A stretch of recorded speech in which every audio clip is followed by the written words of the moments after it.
Good morning, everyone. I am your Monday host, Catherine Farrell, and we're coming to you live from the Dörfner Judaica Museum here at the Hebrew Home.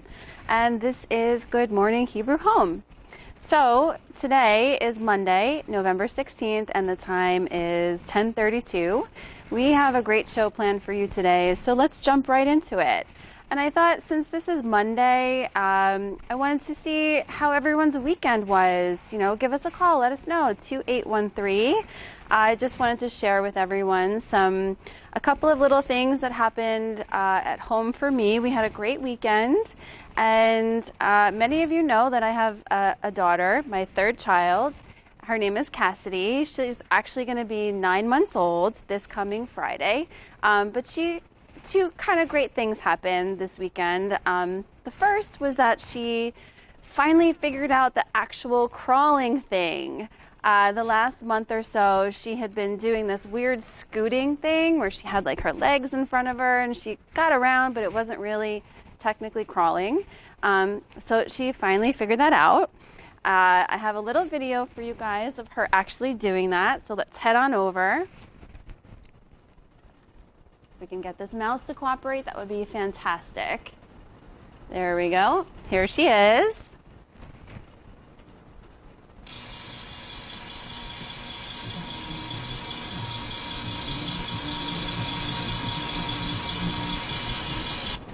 Yay, Cassidy. And then the next thing that we sort of accomplished this weekend for Cassidy was we took her to get her ears pierced. So normally we would have done this closer to her 2-month mark, I think is when it's actually safe for babies. There we go. But because of COVID, obviously we had to wait. And this is my husband, Chris, holding Cassidy right before she got, before the lady came over and marked her ears. And actually, that was the worst part. So yes, she cried when the actual piercing took place, but the marking of her ears, there she is, cutie pie. The marking of her ears I guess really just scared her more than anything else. And there she is with those cute little earrings. So super exciting. So great. We had a fantastic weekend. I hope you guys did too. And we'd love to hear about it. So let's move on. The time is now 10:34, and we're going to make our way to the weather department. So if you haven't noticed already, it's really fall weather now. The weather is chillier, but it's bright. It's, traditional fall weather. So the temperature, it's going to be mostly sunny today, but very chilly and very breezy. The high is going to be about 52 degrees. So if you're planning to come outside and take a walk, make sure that you take your warm weather clothing, hats, gloves, jacket, but still it's a nice day to get outside and enjoy the weather. Let's move into this day in history.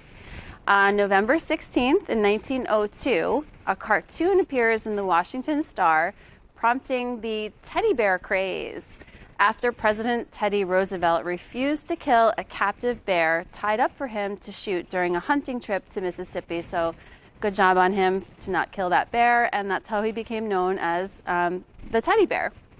1992, I know it was a big gap in time there.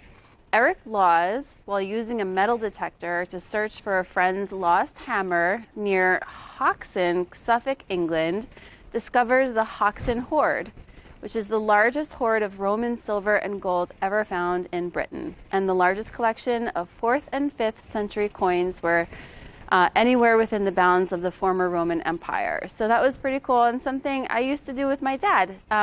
We never went, out anywhere really with the metal detector, but we had one, and it was fun to just roam around the backyard.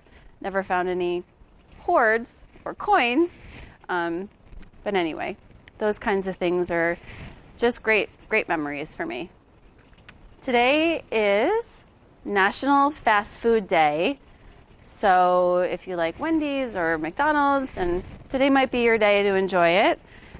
It's National Button Day.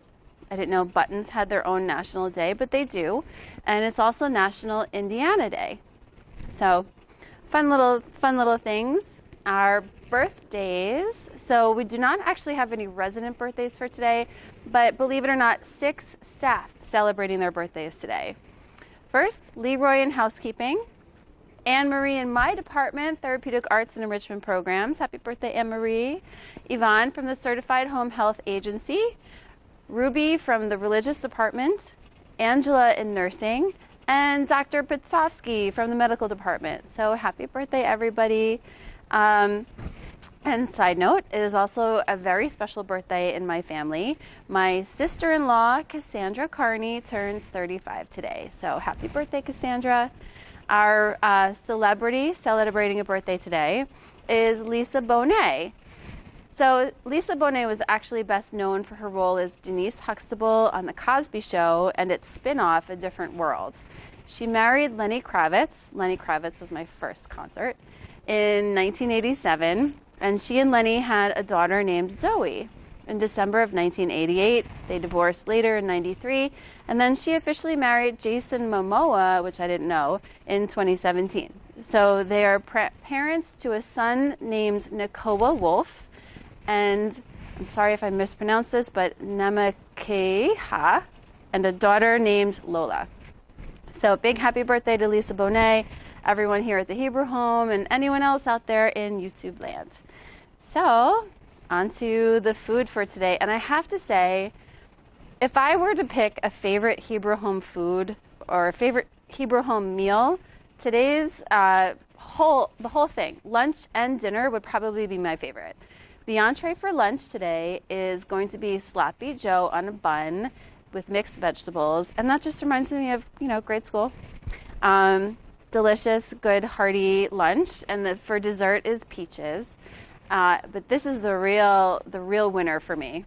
Dinner is going to be a butternut squash soup, one of my favorites, and the entree is macaroni and cheese, peas and carrots. Probably do without the peas and carrots, but they're still very good. And then for dessert, shortbread cookies. So the whole kit and caboodle. I love all of that food. I hope you enjoy it too. Sounds like a great lunch and a great dinner. So we're going to shift into our last segment for today, our positive news story. And again, I thought this was just so interesting. The story is about something called ghost kitchens. And I had no idea what a ghost kitchen was, and I'm sure many of you are also wondering the same. So the title of the news story is Ghost Kitchens Are Keeping Dreams Alive. When chef Jasmine Norton opened her restaurant, The Urban Oyster, in 2016, it was a culmination of a childhood dream, according to the Baltimore Sun. A lover of oysters from a young age, she founded Maryland's first ever female-owned and black-owned oyster bar. Do you guys like oysters? I do. Now, with her restaurant's physical location closed, Norton found an innovative way to keep her dream alive. But when the coronavirus pandemic hit and Norton lost critical income for her business, it didn't look like the Urban Oyster was going to survive. She said, "It's hard, the pandemic closures. You have to sit there and look at tables that are empty that could be helping to pay your rent and labor," she told the Baltimore Sun. 82% of our revenue was from dining in. We had to figure out something quick. So, like thousands of other restaurant owners, Norton turned to a groundbreaking solution and is using a ghost kitchen. A ghost kitchen, guys.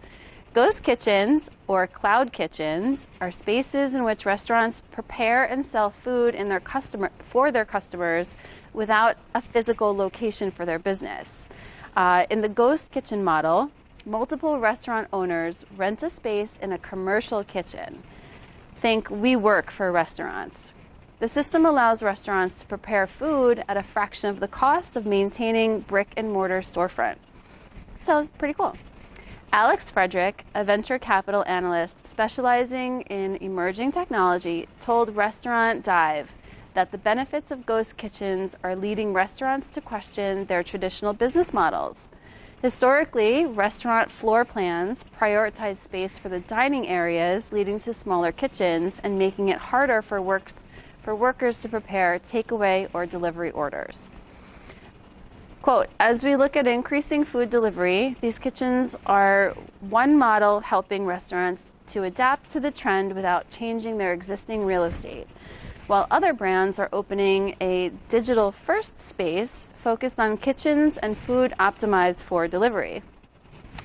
The ghost kitchen model helps restaurants streamline the preparation process for a deluge of delivery orders because the kitchen areas can be larger and properly set up for a large number of orders.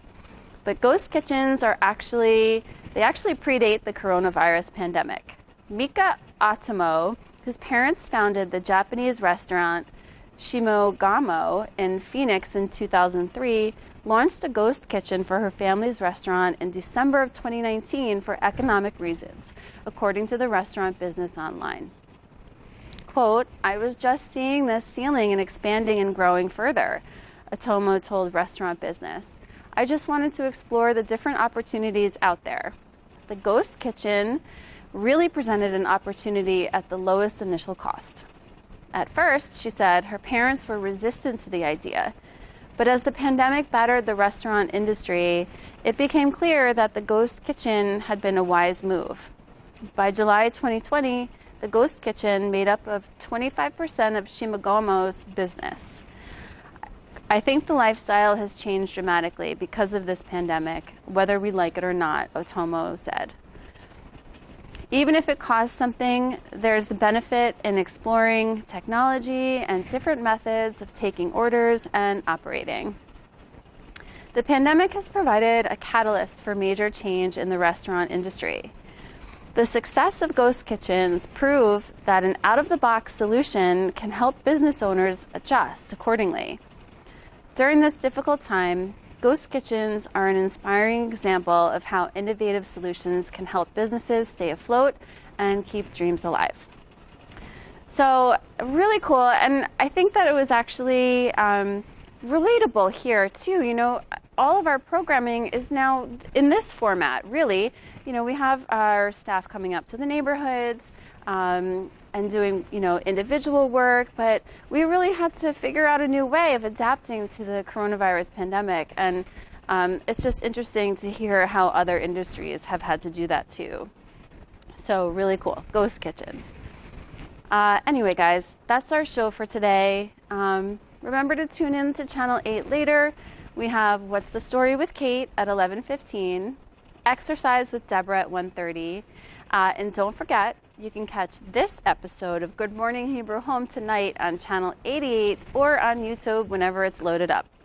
If you're watching on YouTube, don't forget to hit the subscribe button and ring the bell, because then you'll get the notifications whenever we upload anything new. And join us for tomorrow morning for another great show. Same time, same place. Oh, one note about tomorrow. Tomorrow, we are about to have a brand new host. Surprise for right now, but you'll have to tune in tomorrow just to see who it's going to be. Really exciting for us. Whoops. Once again, I'm your Monday host, Catherine Farrell, and this is Good Morning Hebrew Home.